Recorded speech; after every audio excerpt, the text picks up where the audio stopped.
all you do for small business. And let me say a word about Rich. He comes across as a crusty old curmudgeon.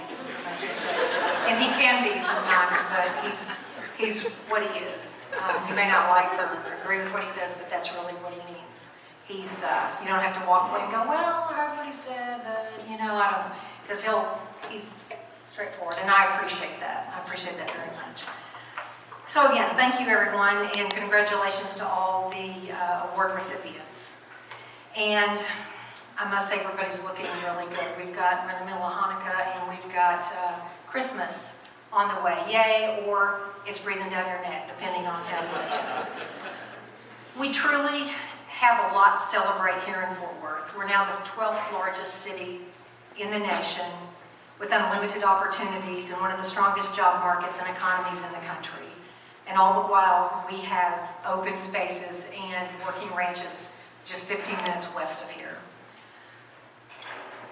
It is a wonderful city to live in, and I love my city. My grandchildren attend Trinity Valley. My daughter, who is here, graduated from TCU, and I have a business that employs 20 or more people, and a big batch of them are here, right here, wait, it's the M-Pak.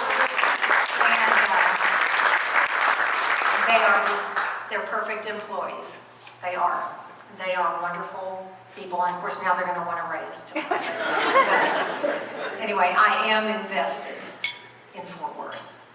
My favorite mantra is every part of your life shows up in every other part of your life. An example is if you get fired from your job, you're probably not too chatty around the dinner table that night or care about what your kids did. If you come home and your spouse has cleaned out your bank account and your furniture in your house, you're probably not too alert at business the next day. So, hence, every part of your life shows up in every other part, and everything happening in Fort Worth shows up in every other part of Fort Worth. While we have so much to be proud of, did you know that Tarrant County bounces between number 2 and 3 in incidences of child abuse in the state of Texas? That's nothing to be proud of.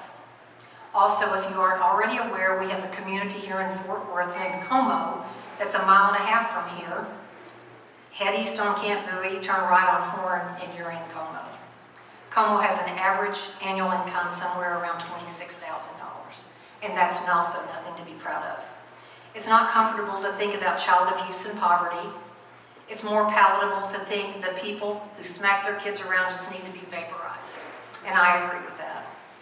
However, we can vaporize the abuser, but the child that has been abused remains. And that child has experienced ACEs, an acronym for Adverse Childhood Experiences. A study done by the CDC classifies ACEs as traumatic experiences that occur in the lives of children, such as violence, abuse, neglect, or just witnessing violence in the home or community. The study also reports that over 61% of us have experienced at least one ACE, with women and several racial ethnic minority groups at greater risk for experiencing 4 or more ACEs. Also, according to the CDC, exposure to ACEs actually changes the brainstem and has a long-lasting effect on the well-being and life opportunities, such as education and job potential. Hence, the abused child is at an extremely high risk for practically everything we don't want our children to have in their lives. The cost of ACEs is estimated to be in the hundreds of billions of dollars. With Fort Worth being the 12th largest city in the United States and Tarrant County being 2nd or 3rd in Texas in child abuse, what do you think that costs us here in Fort Worth? How is that part of Fort Worth showing up in all other parts of Fort Worth? How about let's be even prouder to live in Fort Worth and end child abuse here? We've got the right people right here that have been on the front lines battling child abuse for over 40 years. If the Parenting Center could stand up. Come on, guys.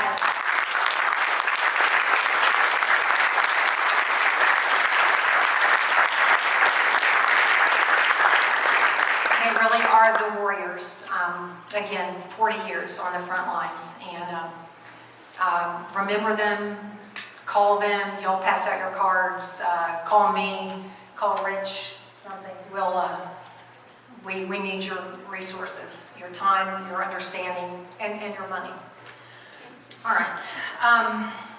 And also, if we get that right, If we can get this right, the child abuse issue right, we've eliminated mountains of heartache and misfortune in the future. All right, back to Como. We have plenty, unfortunately, of underserved communities here in Fort Worth. I just happen to be very fond of Como, so that's my focus here tonight. And I happen to serve on the board there also. You all, let me back up here. These are the folks that are repeatedly being told to pull up their bootstraps and categorized as lazy, drug dealers, convicts, etc. And that's true. Some of them are. However, if you travel east on Camp Bowie and turn left on Horn, you'll find some of the same in Westover Hills. The difference is these lazy people often have trust funds, wealthy family, and influence in Fort Worth. Should they find themselves in the throes of substance abuse, they're likely to go to a rehab that costs more than the average Como resident makes in several years. And they have really nice stuff and really fun parties. And we keep them around because we might meet somebody really cool at one of these parties. My point is, please consider the path that many people in underserved neighborhoods are born to and have traveled.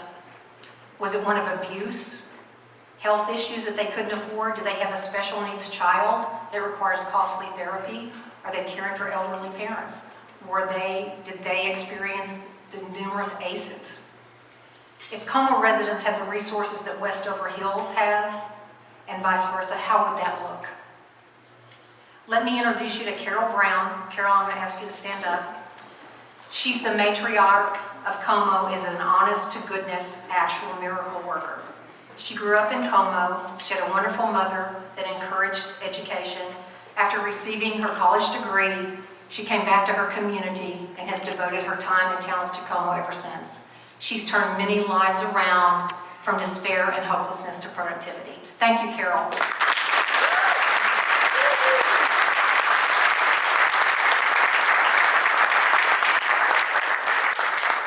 Speaking of hopelessness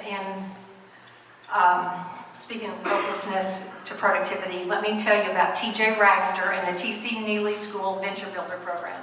Okay, y'all all have to cheer for yourselves here. Here they are, right here.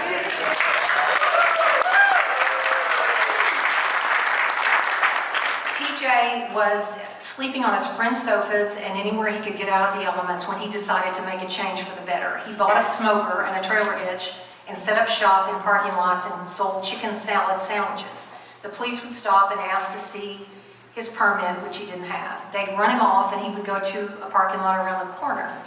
Once again, the police would show up and run him off and he would go to another parking lot around another corner, and so on and so on. You get the picture. Eventually, after giving the police enough sandwiches to buy some time, TJ got his permit and now has a brick and mortar location with a drive-thru in East Fort Worth called Big Boys Barbecue. This is where TCU comes in. Venture Builder is a program that matches senior TCU entrepreneur students with startup businesses that could use some guidance. While we can't take credit for TJ's courage and persistence, Venture Builder helped TJ with marketing, accounting, and designed his logo and increased his profitability. The team at Neely School are awesome. They are truly cheerleaders for the students and delight in their successes. If you know of someone just starting a business, especially in an underserved neighborhood, that could use some help, please contact Neely School. They're right here. It's TCU Neely School. I strongly encourage everyone who's not already involved to please do so in our community. We want you, and of course we want your resources. Mainly, we want your awareness and understanding and your enlightenment towards people who were dealt a different hand and are traveling a different path. It's amazing the wisdom that one can learn from people who have faced and overcome unimaginable challenges. How about investing in the people in communities in Fort Worth, the same as you would in real estate, Bitcoin, and the stock market? The dividends are astronomical. I want to conclude with comments by David Brooks. He's a New York Times columnist regarding community. David recalls a woman named Jane Jacobs, living in the west side of Fort Worth. She was upstairs looking down at the street when she witnessed a man angrily pulling a 9-year-old girl down the street. As she was about to go downstairs to check out the situation, she noticed The butcher had come out of his shop, and the lady at the fruit stand had come out, and the locksmith had come out. The guy didn't realize he was surrounded. There were people there ready to act if he did anything wrong. And to me, that's what community is. It's a bunch of people looking after each other, a bunch of people seeing each other and seeing each other deeply, taking the time to really enter into relationship with each other and to depend on one another. To me, the end result of all of this is a sort of joyfulness. You can be happy alone, you can win a game, you can get a promotion, you can feel really, really big about yourself. Happiness is the expansion of self. The joy is the merger of self.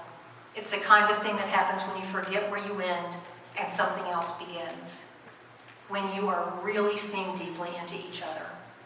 Let's see deeply into each other and our communities here in Fort Worth and make sure the goodness and the greatness of Fort Worth shows up everywhere in Fort Worth. Thank you.